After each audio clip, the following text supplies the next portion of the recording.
గురుగారు నమస్కారం అండి. వాగర్థావివ సంపృక్తౌ వాగర్థ ప్రతిపత్తయే జగతః పితరౌ వందే పార్వతీ పరమేశ్వరౌ. ఆదిత్యాయ చ సోమాయ మంగళాయ బుధాయ చ గురుశుక్రశనిభ్యశ్చ రాహవే కేతవే నమః. శృంగేరి జగద్గురు పీఠాధిపతులకి, కంచి పీఠాధిపతులకి నమస్కారములు తెలియజేసుకుంటూ కార్యక్రమాన్ని ప్రారంభిద్దాం. గురుగారు శని త్రయోదశి ఉందా లేదా అనేది ఒక పెద్ద సందేహం అండి. ఇప్పుడు శనివారం రోజున త్రయోదశి తిథి ఉందంటున్నారు. అది శని త్రయోదశి లాగానే చూడాలా? ఆ రోజున ఏమన్నా పరిహారాలు పాటించుకోవటం, శనేశ్వరుడికి పూజ చేసుకోవటం ఇలాంటివి చెయ్యొచ్చా? చేస్తే కనుక ఏ విధంగా చేయాలి? ఎందుకంటే చాలా సందర్భాల్లో శని త్రయోదశి గురించి మీరు ఎన్నోసార్లు వివరించారు. ఎలా ఉంటే మనం ఎప్పుడు పూజ చేసుకోవాలి, ఎలా శనీశ్వరుడు అనుగ్రహం పొందొచ్చు, వివిధ రాశుల్లో జన్మించిన వారు వీరందరూ అని చెప్పి. మరి రాబోతున్నటువంటి ఈ ఫిబ్రవరి 14 శని త్రయోదశ కాదా? ఎలా పూజ చేసుకోవాలి? మాఘమాసము శివరాత్రి ముందు వచ్చేటువంటిది. అయితే 14వ తారీఖు రోజున ద్వాదశి తిథి మధ్యాహ్నం 3:47 వరకు ఉంది. తదనంతరం త్రయోదశి తిథి వస్తుంది. వీక్షించేటువంటి ప్రేక్షకులు కూడా తిథి అనేటువంటిది సూర్యోదయ ప్రమాణము, సూర్యోదయానికి ఏ తిథి ఉంటుందో ఆ తిథికి సంబంధించినటువంటి తిథిగా పరిగణించడం జరుగుతుంది. కానీ వాస్తవానికి త్రయోదశి పుణ్యకాలం అనేటువంటిది ప్రదోషకాల సమయానికి ఆ త్రయోదశి తిథి ఉంటేనే దాన్ని మహాత్రయోదశి పుణ్యకాలంగా చెబుతారు. కాబట్టి తెల్లవారితే శివరాత్రి, దానికి ముందు రోజు ఉన్నటువంటిది ద్వాదశి మరియు త్రయోదశి తిథి కలిసినటువంటిది. ఆ త్రయోదశి తిథి ప్రదోషకాల సమయానికి ఉన్నటువంటి కారణం చేత మహాపుణ్యప్రదమైనటువంటిది. కాబట్టి వీక్షించేటువంటి ప్రేక్షకులు కూడా ఈ యొక్క శనివారం రోజున త్రయోదశి తిథి లేదా ద్వాదశి అని చెప్పి అనేటువంటి సందిగ్ధాన్ని పక్కకు పెట్టి, ప్రదోషకాల సమయానికి శనివారం రోజున త్రయోదశి తిథి ఉంది కాబట్టి అది మహోదయ, ఆ మహా శని త్రయోదశి పుణ్యకాలంగా పరిగణలోకి తీసుకొని శని ప్రభావం నుంచి బయటపడేటువంటి అవకాశాన్ని వినియోగించుకోవాలి. అయితే ఇక్కడ ప్రస్తుతం శని మీనరాశిలో సంచారం చేస్తున్నటువంటి కారణం చేత కుంభ, మీన, మేషరాశి వారికి ఏలిన నాటి శని, మిథున రాశి వారికి కంటక శని, అలాగే ధనుస్సు రాశి వారికి అర్ధాష్టమ శని, సింహరాశి వారికి అష్టమ శని, అలాగే కర్కాటక మరియు వృశ్చిక రాశి వారికి యోగ శని, కన్యా రాశి వారికి దాంపత్య శని, వెరసి మేష, మిథున, కర్కాటక, సింహ, కన్య, వృశ్చిక, ధనస్సు, కుంభ, మీన రాశుల్లో జన్మించినటువంటి వారికి శని ప్రభావం ఉంటుంది. అయితే ఈ శని ప్రభావం అనేటువంటిది ఏ విధంగా మనకు ఇబ్బంది పెడుతుంది అని చాలామంది అంటుంటారు. అయితే శని ప్రభావం వలన చాలామంది ప్రజలకి వచ్చేటువంటిది అనారోగ్య లక్షణాలు ప్రధానంగా ఉంటాయి. అనుకున్న పనులు మందకొడిగా సాగుతూ ఉంటుంటాయి. అలాగే మిత్రులే శత్రువులుగా అవుతారు, భార్యలే శత్రువులుగా అవుతారు, వ్యాపార భాగస్వాముల మధ్య పొరపచ్చాలు అనేటువంటివి వస్తాయి. ఇంకా ముఖ్యంగా ధనాన్ని నష్టపోవడము, ఉద్యోగాన్ని కోల్పోవడము, ఇష్టం లేని చోటికి బదిలీ కావడము, అంతేకాకుండా ఇంకా చాలా రకాలైనటువంటి ఇబ్బందికర పరిస్థితులు, కింది వాళ్ళ చేత మాటలు పడాల్సినటువంటి పరిస్థితులు, ఇవన్నీ శని ప్రభావం వలన వస్తాయి. అన్నిటికంటే మించి మనం ఎవరికైతే డబ్బులు ఇచ్చి ఉంటామో వాళ్ళు తిరిగి వెనక్కి ఇవ్వకుండా ఉండడము, ఇబ్బంది పెట్టడం, ఇవన్నీ కూడా జరిగిపోతూ ఉంటుంటాయి. కాబట్టి శని ప్రభావం నుంచి బయటపడాలంటే ప్రతి మానవుడు కూడా కొన్ని పరిహారాలు పాటించక తప్పదు. శని అంటేనే కష్టాలా అని చెప్పి ఆలోచించే ప్రేక్షకులు కూడా ఉంటుంటారు. కాబట్టి ఇక్కడ గమనించాల్సినటువంటిది ఏంటంటే, వీక్షించేటువంటి ప్రేక్షకులు కూడా ఒక్కసారి మీకు వివాహమైనటువంటి సందర్భాన్ని చూసుకోండి. శని అంటేనే కర్మకారకుడు, కర్మ బంధాన్ని కలగజేస్తాడు. రుణానుబంధ రూపేణ పశుపత్ని సుతాలయ. కాబట్టి రుణం ఉంటేనే భార్య, పిల్లలు, సంపద, ఆలయాన్ని నిర్మించే యోగ్యత, ఇవన్నీ కూడా కలుగుతాయి. కాబట్టి వివాహం జరగాలన్నా, సంతానం కలగాలన్నా శని ప్రభావం వల్లనే జరుగుతుందనే విషయాన్ని మాత్రం, శాస్త్రం చెప్పిన విషయాన్ని మాత్రం విస్మరించకండి. కాబట్టి ఈ యొక్క మాఘమాసంలో ఉండేటువంటిది చాలా ప్రభావవంతమైనటువంటిది. మహాశివరాత్రి ముందు రోజు వచ్చేటువంటి త్రయోదశి పుణ్యకాలం అనేటువంటిది చాలా యోగవంతమైన కాలం. కాబట్టి వీక్షించేటువంటి సుమన్ టీవీ ప్రేక్షకులు అందరూ కూడా చాలా చిన్నపాటి పరిహారాలు పాటిస్తే సరిపోతుంది.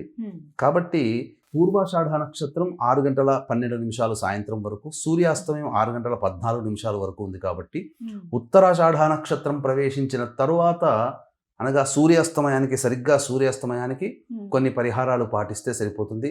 ప్రేక్షకులు పాటించాల్సినటువంటి నియమం ఏంటంటే, ఆ రోజు ఉపవాసం ఉండాలా, మళ్ళీ తెల్లవారితే శివరాత్రి, మళ్ళీ ఆ రోజు కూడా ఉపవాసం ఉండాలి కదా, ముందు రోజు ఉపవాసం ఉంటే పనికొస్తుందా అని చెప్పి చాలామంది ఆలోచనలో ఉంటాయి. కాబట్టి మధ్యాహ్నం 12 లోపల శనివారం రోజున 14వ తారీఖు రోజున భోజనాది కార్యక్రమాలు పూర్తి చేసుకోండి. సాయంకాలం 5 గంటలకల్లా తిన్న పదార్థం జీర్ణమవుతుంది. మళ్ళీ శిరస్నానం ఆచరించి ప్రదోషకాల సమయానికి శివాలయానికి చేరుకొని నవగ్రహాల చుట్టూ శివాయ నమః అంటూ 27 ప్రదక్షిణలు చేయాలి. తదనంతరం కొన్ని చిన్నపాటి పరిహారాలు పాటిస్తే సరిపోతుంది. వీక్షించేటువంటి ప్రేక్షకులు కూడా మీ యొక్క సంకల్పం నెరవేరాలనేటువంటి యొక్క సదుద్దేశంతో మహిమాన్విత కాశీక్షేత్రంలో మహాశివరాత్రి రోజున విశ్వేశ్వర దేవాలయ ప్రాంగణ సమీపంలో పారాయణాలు రుద్రాభిషేకాలు జరిపించడం జరుగుతుంది.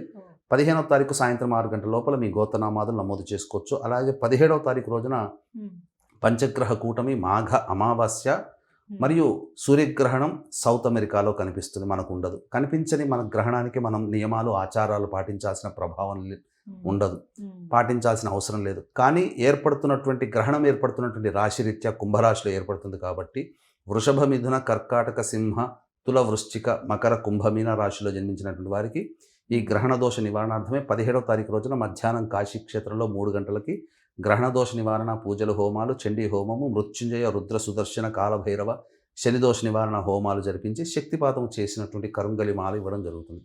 అవకాశం ఉన్నవాళ్ళు 17వ తారీఖు మధ్యాహ్నం 1 గంట లోపల మీరు ఈ కార్యక్రమంలో నమోదు చేసుకోవచ్చు. ఇక ప్రదోషకాల సమయానికి శివాలయానికి చేరుకొని నవగ్రహాల చుట్టూ శివాయ నమః అంటూ 27 ప్రదక్షిణలు చేసిన తర్వాత ఈశ్వరుడికి కానీ శనైశ్చరుడికి కానీ నల్ల నువ్వుల నూనెతో స్వచ్ఛమైనటువంటిది దొరకకపోతే నల్ల నువ్వులతో ధారగా అభిషేకం చేసి అన్నము నల్ల నువ్వులు కలిపిన ముద్ద మరియు 8 నల్ల నువ్వుల లడ్డూలని నైవేద్యంగా పెట్టాలి. తదనంతరం ఇంకా ప్రదోషకాల సమయం మిగిలి ఉంటుంది కాబట్టి చక్కటి బ్రాహ్మణుని పిలిపించుకొని సంకల్పం చేసుకొని ఆ యొక్క సంకల్పానికి చేసుకున్న తర్వాత దీపారాధన సంకల్పం, దాన సంకల్పం చేసుకోవాలి. దీపారాధనలో భాగంగా దేవాలయంలో ఎలాగో మారేడు చెట్టు, జమ్మి చెట్టు, రావి చెట్టు, మోదుగ చెట్టు లేదా మర్రి చెట్టు అయినా ఉంటుంది. ఈ 5 వృక్షాలలో ఏదైనా ఒక చెట్టు మొదట్లో ఉత్తరం వైపున పాకుతున్నటువంటి మొదలు దగ్గర, వేరు దగ్గర ఒక విస్తరాకు వేసి అందులో 1/4 కిలో లేదా 1/2 కిలో నల్ల నువ్వులు పోసి రాశిగా పోసి దాని మీద 3 తమలపాకులు పెట్టి నల్ల నువ్వుల నూనెతో దీపారాధన, దీపములు కుందులో కానీ లేదా మట్టి ప్రమిదలో కానీ దీపారాధన చేసి తదనంతరం దానాది కార్యక్రమాలు బ్రాహ్మణుడికి చేయాలి. ఈ దాన కార్యక్రమంలో నల్లబట్ట, నల్ల నువ్వుల నూనె, నల్ల నువ్వులు, ఇనుప మేకు, పత్తి, బెల్లము, గళ్ళ ఉప్పు, గేదె నెయ్యి ఇవన్నీ ఉండేటట్టుగా చూసుకొని బ్రాహ్మడికి సంకల్పం చేసుకుని దక్షిణతో సహా బ్రాహ్మడికి దానం చేయవచ్చు. చేసిన తర్వాత కాళ్ళు చేతులు కడుక్కొని కళ్ళు తుడుచుకొని శిరస్సు మీద పుండరీకాక్ష అంటూ 3 సార్లు నీళ్లు చల్లుకొని వెనక్కి తిరిగి చూడకుండా ఇంటికి చేరుకోవాలి. ఈ విధంగా చేసినట్లయితే ఈ యొక్క శని ప్రభావం నుంచి బయటపడి మీరు అనుకున్నటువంటి రంగంలో మీరు విజయాన్ని పొందుతారు. ఇది ఎలా తెలుస్తుంది మనకు అని చెప్పి ఆలోచించేటువంటిది కూడా ఉంటుంది. కాబట్టి ఎలా తెలుస్తుంది అని అంటే అనుభవించిన వాళ్ళకే తెలుస్తుంది. ఈ యొక్క దానము ఇచ్చిన తర్వాత ప్రతి మనిషిలో కూడా ఏదో ఒక భారము, అంటే ఒక బరువు అనేటువంటిది తీరిపోయి చక్కగా రిలీఫ్ పొందినటువంటిది. అంటే బాగా జ్వరం వచ్చినటువంటి వ్యక్తికి ఇంజెక్షన్ ఇస్తే చెమటలు పట్టి రిలీఫ్ అయితే ఎలాగా ఉంటుందో అలాగే ఆ వ్యక్తికి బరువు తీరిపోయి ఒక ఆనందకరంగా జీవితం ఉంటుంది అని చెప్పడంలో ఏమాత్రం సందేహం లేదు. కాబట్టి తూచా తప్పకుండా చెప్పినటువంటి సమయానికి మీరు గనక ఈ పరిహారాన్ని గనక పాటించుకున్నట్లయితే తప్పకుండా ఆ శనైశ్చరుడి యొక్క దివ్య అనుగ్రహం వల్ల వివాహం కాని వాళ్ళకి వివాహము, సంతానము, అలాగే సంపద, అన్ని రకాలైనటువంటి యోగ్యతలు మీకు తొందరగా నెరవేరుతాయని చెప్పడంలో ఏమాత్రం సందేహం లేదు. 12 రాశుల వారు పాటించాలండి, కేవలం శని దశ ఉన్న వాళ్ళు మాత్రమేనా? సాధారణంగా ఇక్కడ ఒక విషయం గమనించుకోవాలమ్మా. శని అంటేనే ఇంతకుముందు చెప్పుకున్నట్టుగా కర్మకారకుడు. అంటే మనం గత జన్మ, అంటే ఏ జన్మలలోనైనా చేసిన ప్రతి పని, ఇప్పుడు ఈ జన్మల్లో చేసిన ఆ ప్రతి పనికి సాక్షిభూతుడు సూర్య భగవానుడు. అవన్నీ ఆయన లెక్కలో రికార్డు అవుతాయి.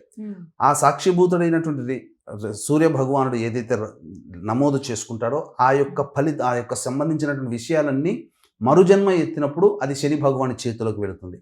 ఎందుకంటే నవగ్రహాల్లో కర్మని అనువర్తింపచేసేటువంటి యోగ్యత, బలము ఆ శనిశ్చరుడు ఉంది. కాబట్టి గత జన్మ కర్మదోషాలే ఈ జన్మలో అనుభవిస్తున్నాం. కాబట్టి శని అంటేనే కర్మదోషిగా కర్మదోషాన్ని కలిగించేవాడుగా భావించకుండా మనం చేసినటువంటి పాపకర్మల యొక్క దుష్ఫలితాన్ని తగ్గిస్తున్నాడు కష్టాల రూపంలో.